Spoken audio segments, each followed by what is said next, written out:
तो hey guys, welcome to my YouTube channel. Guys, आज के इस वीडियो में हम बात करेंगे इंग्लिश में सेंट्रल आइडिया लिखने का ट्रिक। बिना पढ़े बिना याद की ट्रिक से इंग्लिश आपको पढ़ने भी नहीं आता। 110% ये मेरी गारंटी कि आप सेंट्रल आइडिया लिख लोगे और टीचर खुश होकर आपको पूरा का पूरा नंबर भी देगा। वो ट्रिक मैं आपको शेयर करने वाला। इसके साथ ही साथ यहाँ पे मैं बोर्ड एग्जाम का पेपर भी ले लिया हूँ। इससे दिखाऊंगा, बिल्कुल प्रैक्टिकली दिखाऊंगा करके कि आपको कैसे लिखना है। 101% आपको बोर्ड एग्जाम में नंबर पूरा का पूरा मिलेगा।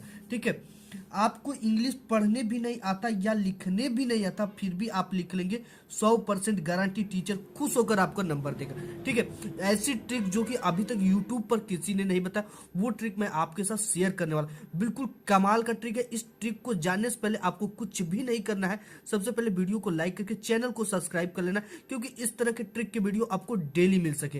ठीक है, तो सबसे पहले हम पेपर में देखते हैं और एक ट्रिक को भी फॉलो करना है आपको कि सेंट्रल आइडिया। यहाँ पे आप देख सकते हो कि आपके बोर्ड एग्जाम में यहाँ पे give the central idea any one of the following in about 40 से 50 वर्ड्स में आपको लिखना है। ठीक है, डस्ट आप snow A tiger in the जू एनिमल्स। अब देखो इसको ट्रिक कैसी लगानी और पूरी की पूरी सेंट्रल आइडिया आप लिख लोगे और एक भी आपका नंबर नहीं कटेगा। ठीक है, इसके लिए मैं आपको बोर्ड एग्जाम की कॉपी पर लेकर जाता हूँ और लिखने का क्या ट्रिक है, कैसे लिखना है, सब कुछ मैं आपको डिटेल्स में बता देता हूँ। सबसे पहले हमें लिखना है डस्ट ऑफ स्नो का सेंट्रल आइडिया।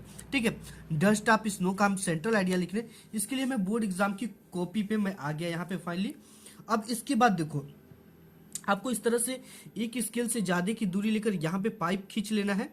इसके बाद आपको ऊपर से एक लाइन छोड़कर आंसर टू क्वेश्चन नंबर 8, ठीक है, 8वां क्वेश्चन था तो आंसर टू क्वेश्चन नंबर 8 लिख देना है। इसके बाद ये तो आपको हेडिंग कहाँ से मिल गया, ये पेपर से ही मिल गया। कहाँ से हेडिंग मिला आपको? डस्ट ऑफ स्नो, इस पेपर से हमको हेडिंग मिल गया। ठीक है, तो इस हेडिंग को आपको यहाँ से ब्लैक स्केच से डाल देना है, डस्ट ऑफ स्नो।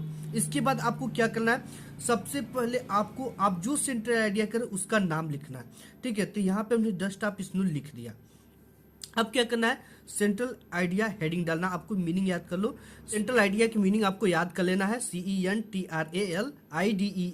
ठीक है, आपको इस तरह से करके एक दो लाइन पाई खींच देना है। अब देखो आपको क्या करना है, एक ट्रिक आपको केवल फॉलो करना।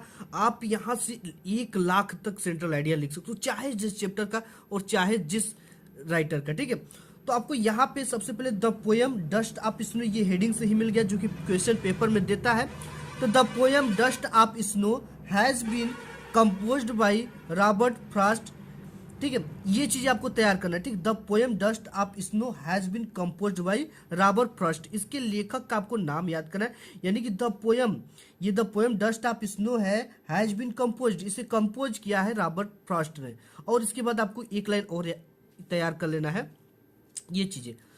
In this poem the poet has describe about human life natural beauty.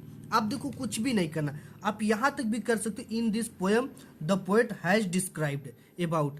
ठीक है, आपको कुछ भी नहीं, बस यहां तक आपको तैयार करना। कहां तक?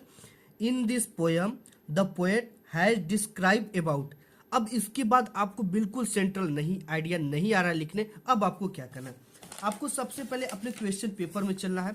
यहाँ पे क्वेश्चन पेपर में आप देखोगे तो इसमें 3-4 पैसेज दिए हैं आपके क्वेश्चन पेपर में। ठीक है, सबसे पहला तो आपको पैसेज यहीं पर मिल जाता है, अनसीन पैसेज। इसके बाद भी और पैसेज एक है। ठीक है, यहाँ पर भी एक पैसेज आपको मिल जाता है और एक और पैसेज यहाँ पे आपको एक पैसेज यहाँ पे मिल गया। यानी कि लगभग 3 से 4 पैसेज आपके बोर्ड एग्जाम दे रहे हैं पेपर में। तो अब देखो आपको क्या करना है, आपको एक चीज का ध्यान देना है। ठीक है, उतना लिखने के बाद आपको इसमें आना है और ऊपर से 1 से 2 लाइन छोड़ देना है, पैसेज का 1 से 2 लाइन छोड़ना है। यहां से ऊपर से 1-2 लाइन छोड़ दिया। छोड़ने के बाद आपको क्वेश्चन वर्ड से शुरू नहीं करना है। अगर यहां से क्वेश्चन वर्ड बेन आ गया तो इससे नहीं शुरू करना है। ठीक है, और आपको नीचे आना है, यहाँ पे दे आ गया। ठीक है, फुल स्टॉप के बाद दे है, तो दे से क्या करना है, लगभग आपको दे से स्टार्ट करना और एक फुल स्टॉप तक लिखना है। यहाँ पे they walk down to school तक आपको क्या करना है, इसमें भर देना है। आपको इसमें क्या करना है, 40 वर्ड हो जाएंगे। आपको यहाँ से कहाँ से उठाना है, दे से उठाना है और यहाँ पर स्कूल तक भर देना, फुल स्टॉप तक। यानी कि एक फुल स्टॉप से उठाना और एक फुल स्टॉप तक क्या कर देना है, भर देना है। तो सिंपली आपको देखो इतना लिखने के बाद डिस्क्राइब्ड, ये जो है आप यहाँ पे देख सकते हो, describe about human life natural beauty जी लिखो चाहे मत लिखो, अगर अबाउट तक आप तैयार कर लेते हो हर एक पोएम में। जैसे यहाँ पे एक और पोएम है, जैसे मैं आपको दिखा दूं यहाँ पे ये, ठीक है, ए टाइगर इन द जू। अगर इसकी सेंट्रल आइडिया लिखनी है आपको तो ए टाइगर इन द जू लिखना है। The poem in the tiger ये है, a tiger in the zoo has been composed by, जो भी इसके लेखक उसको तैयार करना है। In this poem has poet has describe about. इसके बाद अबाउट के बाद आपको सिंपली पैसेज उठाना है।